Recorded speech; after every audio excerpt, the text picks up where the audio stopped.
Okay, now it's overextended, and the public first got in way down here, and that's all the way down here. That's a very fat, appealing target for the predators here to bring price down below here where the public entered, and see, in most cases, if there's this much public participation in one direction or this much public profit, even in many times, even just one bar in the public, um, they won't let it, meaning the operators, the professionals, they won't let it break out and close above more than two support resistance levels.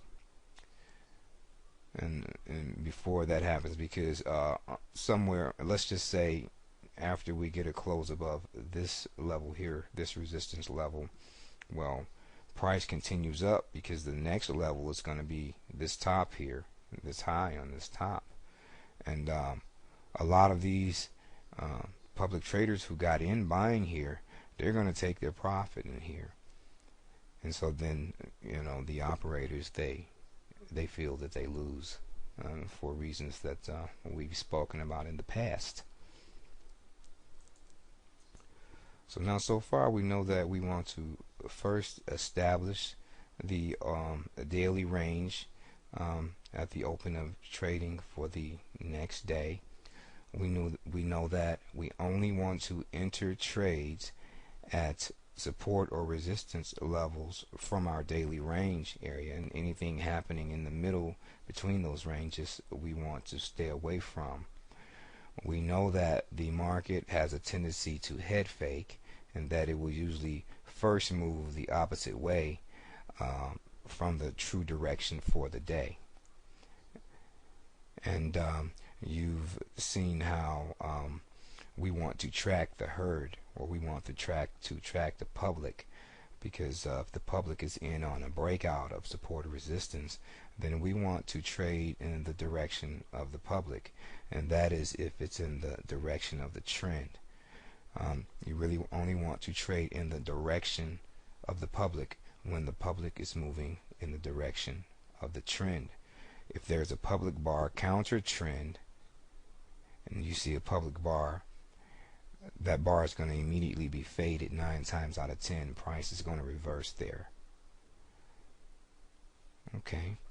And but now back to our day 3. Now after we get our close above resistance here, which was yesterday's high, then we move up to our next resistance level, which is going to be a low here, and that's going to be a low from 4 days ago that we've gotten up to here.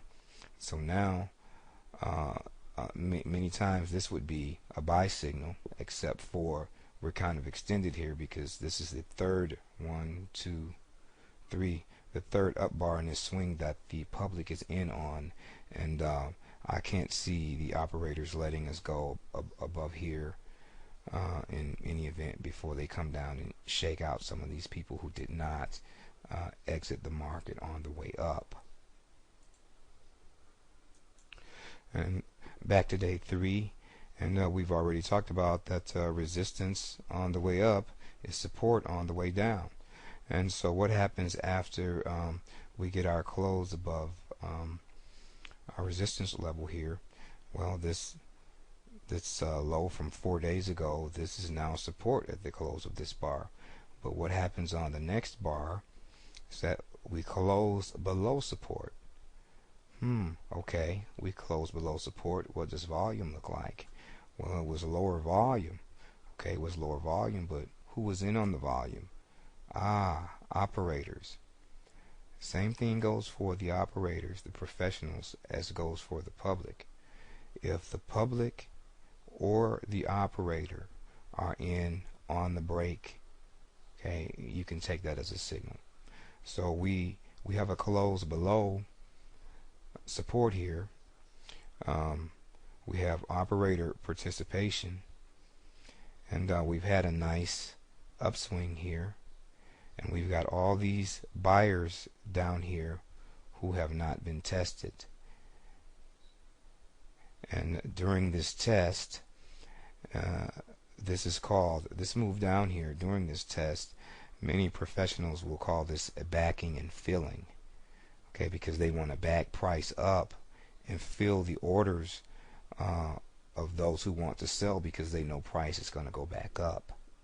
So once price moves so far, they want to back and fill, backing up and filling orders from these people, these buyers who are selling out. And they will call these buyers in this area who are selling out the weak hands. So, and this is what they're searching for on the stop hunts. They're searching for the weak hands. So, even though we know we have a close above resistance on a strong bar with higher volume and public participation, we also know that this is the third bar up by the public, and that's going to be pretty much the limit as far as in one swing most of the time. And we know that we close back below support, what is now support, and now we have a sell signal, because this bar was on operator participation, so they know it's going to go down.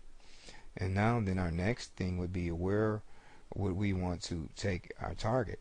And in this case, even though we know that next support is here on yesterday's high, we know this is next support, which could stop price. But, and this is why this helps us as far as tracking the herd, but we also know that we have some stops that have not been tested all the way back down here. So typically, normally, yeah, we want to take profit here if we took a short, so that a short here may not be worth our while, because that range is, or that spread between where we could enter and where we should be taking our profit, that spread is not real wide. And and this is situations where we know even if we get a signal, we still have to determine if the trade is worth our while on a risk reward basis. But now, as we can see, price did eventually come down the very next bar, and we're testing these stops very quickly. And usually the testing of the stops will happen very quickly, so that these buyers here, these public buyers, will not have a chance to react. You know, by the time they have a chance to react, the move against them has already occurred, and that is by design. And then we can see that we get a close below yesterday's open and yesterday's close here. And so now, okay, are we going to continue down from here? Well, let's see what we look like on a price volume spread. And we have lower volume here, okay, and we have operator participation. Now, and just like with the public, now when you see that low and it doesn't close below the low, if it does not close below that low, okay, that is not a valid signal for a continued down move. Now, why is that? Because just like with buyers, I mean, if price stops at the support or resistance area, see, because now we get back into our dynamic support and resistance, because now this is the low of our current day.